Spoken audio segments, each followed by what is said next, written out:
जय हिंद दोस्तों, मैं हूं जितेंद्र दीक्षित। 4 पीएम महाराष्ट्र में आपका स्वागत है।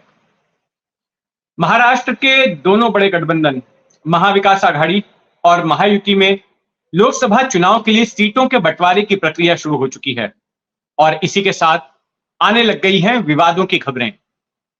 बीते हमने देखा कि किस तरह से महाविकास आघाड़ी के जो तीनों घटक दल हैं, शिवसेना, उद्धव ठाकरे गुट, शरद पवार की एनसीपी और कांग्रेस, इनके बीच किस तरह की उठापटक हुई सीटों को लेकर। एक तरफ शिवसेना जहां ज्यादा सीटों की डिमांड कर रही है, तो वहीं दूसरी तरफ कांग्रेस ने कहा कि ऐसा नहीं है। कांग्रेस का कहना था कि अगर सारी सीटों पर शिवसेना लड़ेगी तो फिर बाकी पार्टियां कैसे लड़ सकेंगी, और कांग्रेस ने यह भी कहा कि अब शिवसेना की ताकत पहले से कमजोर हुई है क्योंकि शिवसेना में साल 2022 में बगावत हो गई। तो शिवसेना की ओर से पलटवार किया गया कांग्रेस की तरफ और यह कहा गया कि आपकी पार्टी तो जीरो सांसद वाली पार्टी है, महाराष्ट्र में एक भी सांसद नहीं है। 2019 में एक सांसद जीत कर आया था और वो सांसद भी बीते साल मई में स्वर्ग सिधार गया। तब कांग्रेस के पास शून्य सांसद हैं और ऐसे में कांग्रेस की बार्गेनिंग पावर नहीं है। तो ये सारा कुछ चल रहा था, लेकिन इसको लेकर अभी ताजा अपडेट ये आया है सुप्रिया सुले के हवाले से, जो एनसीपी की नेता हैं, शरद पवार की सुपुत्री हैं। उनका कहना है कि सीटों का बंटवारा जो है फाइनल हो चुका है। तीनों ही पार्टियों के बड़े नेताओं ने साथ में बातचीत की और किस पार्टी को कितनी सीटों पर चुनाव लड़ना है ये लगभग तय हो चुका है और आने वाले हफ्ते 10 दिन में ये जाहिर कर दिया जाएगा, इस बात की घोषणा हो जाएगी। दूसरी तरफ अशोक चौहान जो कांग्रेस के नेता हैं, उनका भी बयान आया और कहा कि सीटों के बंटवारे को लेकर फिलहाल कोई बात नहीं करनी चाहिए, नहीं तो इससे झगड़ा होता है और फिलहाल जब तक आधिकारिक घोषणा नहीं होती है कोई भी नेता कुछ नहीं बोलेगा, कोई बयान नहीं देगा। तो खैर ये रही महाविकास आघाड़ी की बात। अब आइए बात करते हैं महायुति की। महायुति जो इस वक्त महाराष्ट्र की सत्ता में है, जिसमें सबसे बड़ी पार्टी है बीजेपी, फिर है एकनाथ शिंदे वाली शिवसेना, जिसके नेता एकनाथ शिंदे महाराष्ट्र के मुख्यमंत्री भी हैं, और तीसरी पार्टी है अजीत पवार वाली एनसीपी, जो बीते साल जुलाई में बगावत करके सरकार में शामिल हो गई। तो अब इन तीनों पार्टियों के बीच भी सीटों के बंटवारे की प्रक्रिया शुरू हो चुकी है। अब इस गठबंधन से खबर यह आ रही है कि 2 सीटें ऐसी हैं जिनको लेकर विवाद हो सकता है इस पार्टी के घटक दलों के बीच, और खास करके ये विवाद की गुंजाइश है बीजेपी और एकनाथ शिंदे वाली शिवसेना के बीच में। तो ये 2 सीटें हैं, एक तो है सिंधुदुर्ग रत्नागिरी की सीट। ये 2 अलग अलग जिले हैं और इन दोनों जिलों को मिलाकर एक लोकसभा की सीट बनाई गई है। तो एक तो वो सीट है और दूसरी सीट है मुंबई से सटे कल्याण शहर की सीट, कल्याण लोकसभा सीट, और इन दोनों सीटों को लेकर विवाद है। तो आइए पहले बात करते हैं सिंधुदुर्ग रत्नागिरी वाली सीट की। देखिए, सिंधुदुर्ग रत्नागिरी सीट जो है महाराष्ट्र के तटीय इलाकों से सटी हुई ये सीट है। कोंकण का इलाका इसे कहते हैं और ये वो इलाका है जहां पर सालों से, कई दशकों से शिवसेना का दबदबा रहा।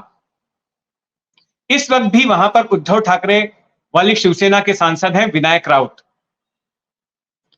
लेकिन ये वो इलाका भी है जहां पर कि राणे परिवार का भी दबदबा रहा है, केंद्रीय मंत्री नारायण राणे।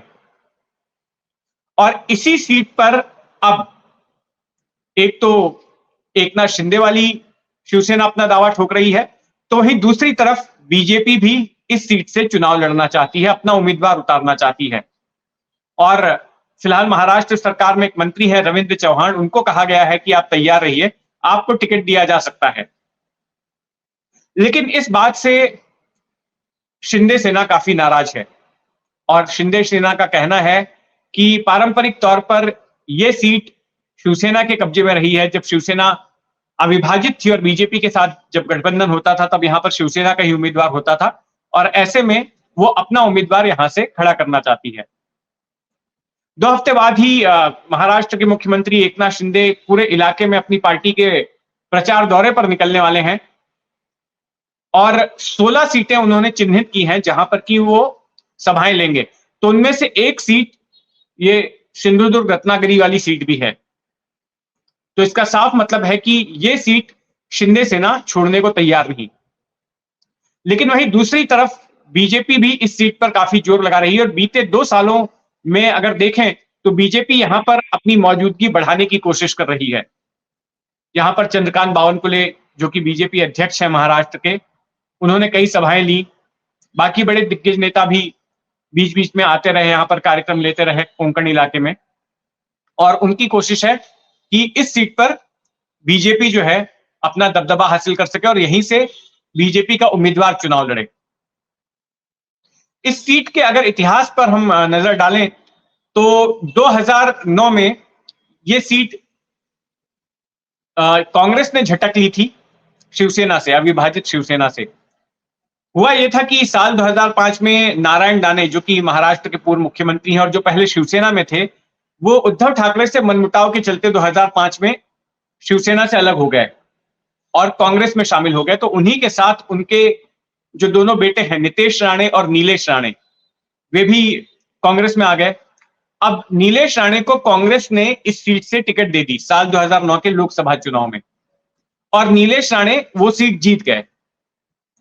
इसके बाद 2014 में वापस से उनको टिकट मिला, लेकिन तब वो जीत नहीं पाए। शिवसेना ने वापस उस सीट को अपने कब्जे में ले लिया। इस बीच 2018 में नारायण दाने ने कांग्रेस भी छोड़ दी और अपनी अलग पार्टी बनाई, महाराष्ट्र स्वाभिमान पक्ष। तो फिर यहां से नीलेश राणे ने 2019 का फिर से चुनाव लड़ा, लेकिन फिर से वो चुनाव हार गए और ये सीट शिवसेना उद्धव ठाकरे गुट, यानी कि अविभाजित तब शिवसेना थी, शिवसेना के पास में चली गई और विनायक राउत जो है सांसद चुने गए। तो इस सीट की अगर मौजूदा स्थिति की बात करें तो यहां पर 6 विधानसभा सेगमेंट्स हैं इस लोकसभा सीट में और उन 6 में से सिर्फ बीजेपी का विधायक एक सीट पर ही है और यही वजह है कि बीजेपी यहां पर अपनी मौजूदगी बढ़ाना चाहती है। जो सूत्र बता रहे हैं वो ये है कि अगर बीजेपी यहां से अपना उम्मीदवार उतारती है तो वो नीलेश राणे को तो टिकट नहीं देगी। हो सकता है कि नारायण दाने को टिकट दे दिया जाए क्योंकि ये इलाका उनका गढ़ रहा है।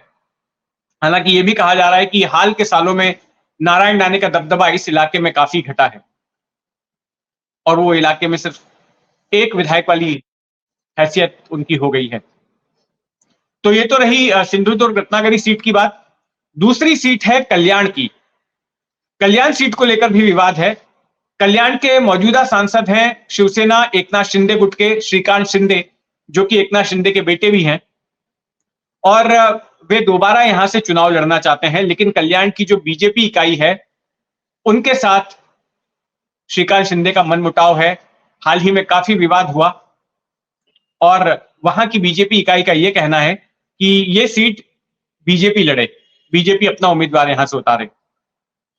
तो खैर देखते हैं इन दोनों सीटों को लेकर जो पेंच फंसा है उसका हल ये गठबंधन किस तरह से निकालता है। आने वाले दिनों में बैठकों का दौर जारी रहने वाला है और उसमें से हो सकता है कोई दिलचस्प खबर निकलकर सामने आएगी। तो महाराष्ट्र की सियासत में जो कुछ भी हलचल होगी हमारी उस पर नजर बनी रहेगी। आप भी अपनी नजर बनाए रखें 4 PM महाराष्ट्र पर, और अगर आपने अब तक इस चैनल को सब्सक्राइब नहीं किया है तो सब्सक्राइब कर लें।